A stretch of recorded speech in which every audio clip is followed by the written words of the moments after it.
Okay, real question. How long have you been studying English? 1 year? 3 years? Maybe 5? And you still have this moment, you know the one, where someone asks you a simple question and your brain just goes completely quiet, like someone turned off the lights inside your head. You know exactly what you want to say.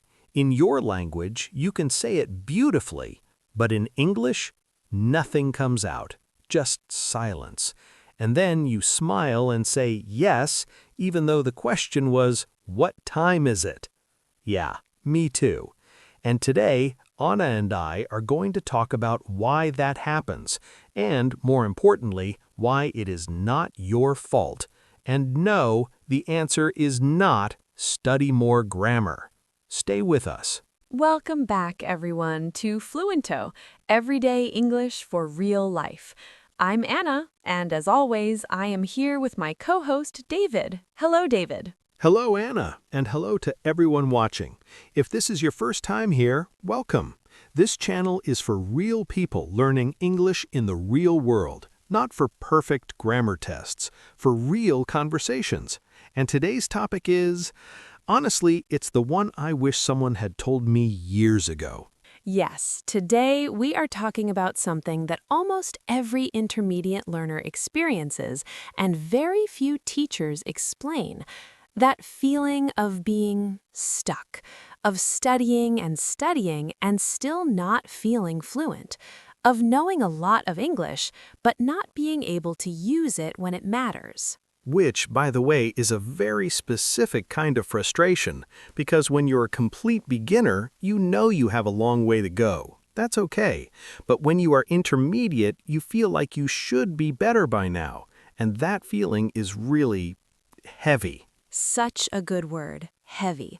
And what we want to do today is make that feeling a little lighter.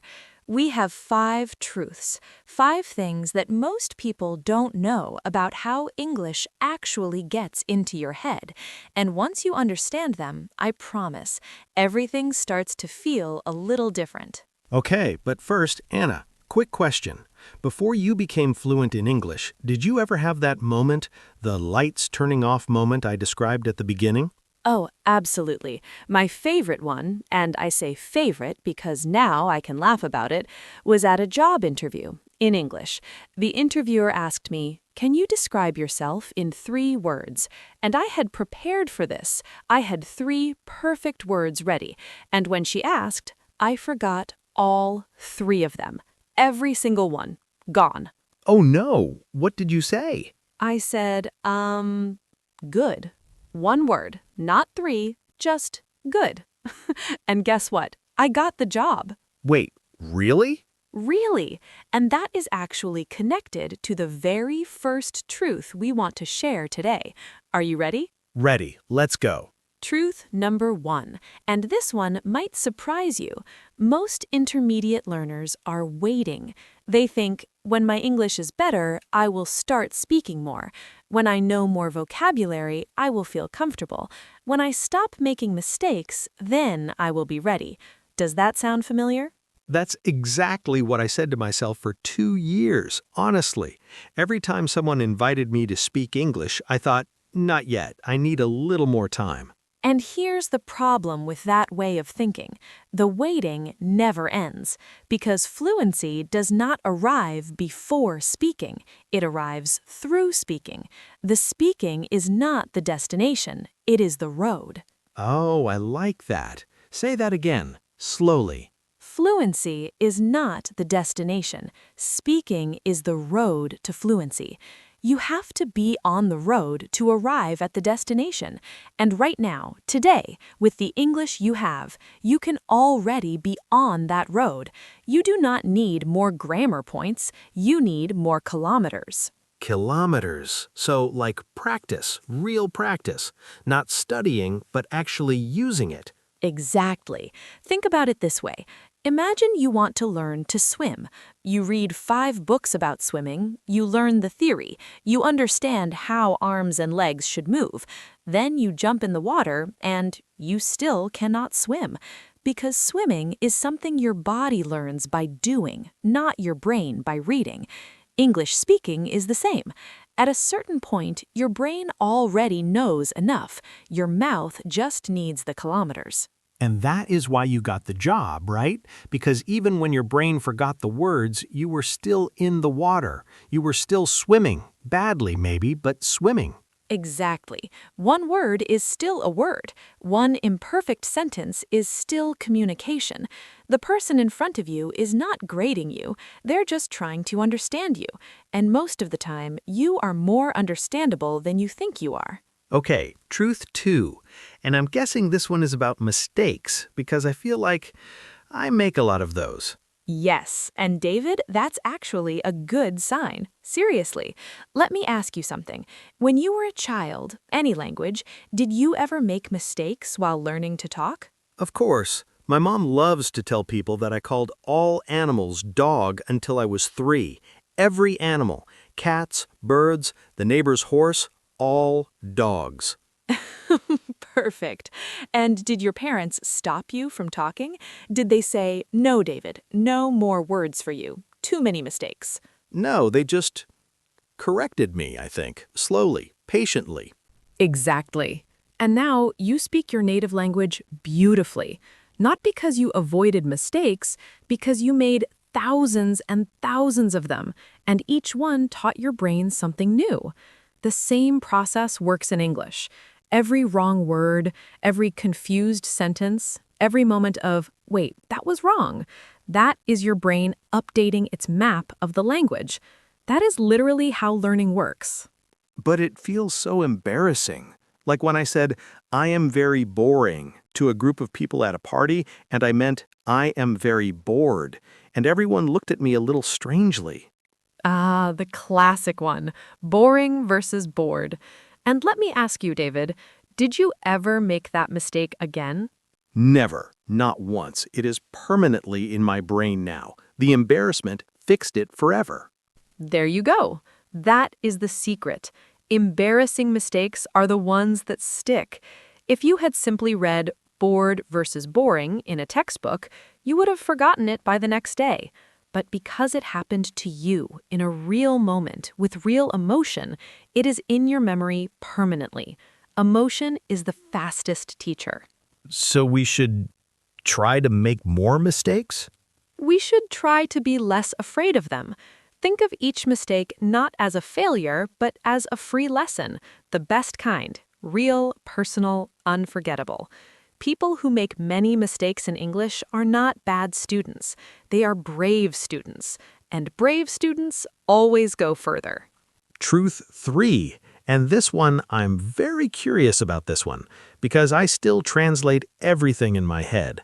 Someone says something in English, I hear it, I translate it to my language, I think of my answer, I translate it back to English, and then I say it. And by that time, the conversation is already moved on, 3 topics ago. Yes, and you know what that process feels like? Like trying to write a letter with 3 people in the room, each speaking a different language, and you are passing notes between all of them. Exhausting, slow, and the result is always a little bit wrong. That is exactly how it feels. How do you stop doing that? Here's what helped me. I stopped trying to find the English word for a word in my language. Instead, I started connecting English words directly to feelings, images, and memories. Let me show you. David, what is the first thing that comes to your mind when I say the word rainy? My grandmother's kitchen. She always made soup when it rained. Hot soup, windows full of steam. Beautiful. Now, did you translate anything just then? Did you think of another word in your language and then find rainy? No, I just felt it. I was already in the kitchen. Exactly. That is thinking in English. Not word-to-word translation, emotion to word, image to word, memory to word. When the word rainy lives inside a real feeling for you, you don't need to look it up or translate it. It just comes. And you can build this slowly, deliberately, with any word. You're rewiring the way English lives in your brain. That's a really different way to think about vocabulary. Not just word equals word, but word equals experience. Yes. And the good news is, your experiences are already there. They're already inside you. You're not starting from zero. You're just connecting them to new words. English is not a foreign language in your brain. It is just a new path through places you already know. Okay, truth 4. And I have a feeling this one is going to make some people uncomfortable, because I know I'm not the only one. When we feel stuck, what do we usually do? We go back to studying. More grammar, more exercises, more textbook pages. Yes, and that feels productive. It feels safe. But let me ask you something, David. If someone spent 6 months studying the rules of tennis, reading books, watching videos, understanding every shot perfectly, and then they played their first real game, would they be good? Probably not. They would know a lot about tennis, but playing tennis is different from knowing tennis. Exactly. And English speaking is the same. Knowing grammar rules is one skill. Using English in a real, fast, unpredictable conversation where someone interrupts you, changes the subject, uses words you didn't prepare for, that is a completely different skill. And the only way to build that second skill is to actually have conversations, not to prepare for them, to have them. But what if I don't have anyone to practice with? Good question. And actually, having no one to practice with is often something we tell ourselves to avoid the uncomfortable part. Because talking to yourself in English also counts. Narrating your morning routine out loud, I am making coffee. The milk is cold. I need a warmer mug. That's speaking practice. Recording a voice message to yourself and then listening to it back, that's speaking practice. Leaving comments in English under YouTube videos, that's writing practice that builds the same muscle. I have never thought about talking to myself as practice. I always thought that was just being a little strange. All the best learners are a little strange. The difference between intermediate and advanced is often not vocabulary or grammar, it's the number of times you were willing to feel a little strange in order to practice. Advanced speakers have simply been a little strange more often. They have more practice hours, and now it feels easy. That's actually very encouraging. It means that fluency is not a talent. It's just time and courage. Exactly. Time and courage. No one is born fluent, not even native speakers. They were all, at some point, making the same uncertain faces you are making right now. And this brings us to truth number 5, my favorite one, actually. David, let me ask you, what does fluency mean to you? If you close your eyes and imagine, I am finally fluent, what does that look like? I think I'm in a conversation with a native speaker, and they don't notice that English is not my first language. No mistakes, no hesitations, just perfect, smooth, natural English, like I was born in London or New York. That is a very beautiful image. And also, can I be honest, a slightly dangerous one, because it sets a standard that even most native speakers cannot reach.